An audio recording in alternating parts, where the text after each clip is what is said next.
ত্রয়োদশ জাতীয় সংসদ নির্বাচনকে সামনে রেখে খুলনা বিভাগের রাজনৈতিক দলগুলোর অংশগ্রহণ নিয়ে দেখা দিয়েছে বড় ধরনের বৈষম্য।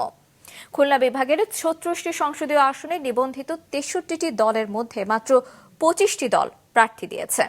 এস এম মিলনের ক্যামেরায় মোস্তফা জামালের রিপোর্ট।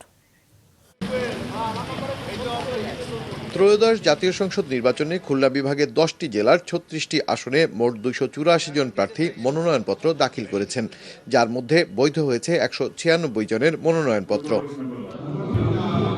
এর মধ্যে বিএনপি ও বাংলাদেশ জামায়াতে ইসলামী সবচেয়ে বেশি আসনে প্রার্থী দিয়েছে। ইসলামী আন্দোলন বাংলাদেশ, জাতীয় পার্টি ছাড়াও কয়েকটি ছোট দল অল্প কয়েকটি আসনে প্রার্থী দিয়েছে। তবে অধিকাংশ নিবন্ধিত রাজনৈতিক দলই নির্বাচনী মাঠে নেই। নিবন্ধিত রাজনৈতিক দল অনেক থাকতে পারে, সেই রাজনৈতিক দলগুলো তাদের ঘোষিত উদ্দেশ্য আদর্শের আলোকে জনগণকে কতটা প্রভাবিত করতে পেরেছে তার উপরে তাদের ব্যাপ্তি নির্ভর করে। আর জনগণের মাঝে যদি কোনো রাজনৈতিক দলের ব্যাপ্তি বা অবস্থান বেশি না হয়, তাহলে কিন্তু সে তো তার প্রার্থী দাঁড় করাতে পারবে না। নির্বাচনী প্রক্রিয়াটা আমাদের সমাজে খুব জটিল হয়ে গিয়েছে, যেমন নির্বাচন প্রক্রিয়াটি খুবই ব্যয়বহুল। রাজনৈতিক বিশ্লেষকরা বলছেন, জনসম্পৃক্ততা বাড়াতে এবং গণতান্ত্রিক ধারাবাহিকতা বজায় রাখতে নির্বাচনে সক্রিয় অংশগ্রহণের বিকল্প নেই। নির্বাচন কমিশনের দল নিবন্ধন প্রক্রিয়া পুনর্মূল্যায়নের প্রয়োজন বলছেন তারা। আমি নির্বাচন ব্যবস্থা সংস্কার কমিশনের প্রধান ছিলাম।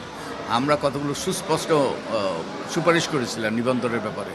দুর্ভাগ্যবশত নির্বাচন কমিশন সেই সুপারিশ রাখেনি। আমরা সুস্পষ্টভাবে প্রস্তাব করেছিলাম, সুপারিশ করেছিলাম যে নিবন্ধিত দলের অবশ্যই গণতান্ত্রিক হতে হবে, তাদেরকে স্বচ্ছ হতে হবে। নেতাকর্মীদের ভোটে যে প্যানেল তৈরি হবে এবং প্যানেল থেকে মনোনয়ন দিতে হবে, কিন্তু নির্বাচন কমিশন কোনোটাই রাখে নাই।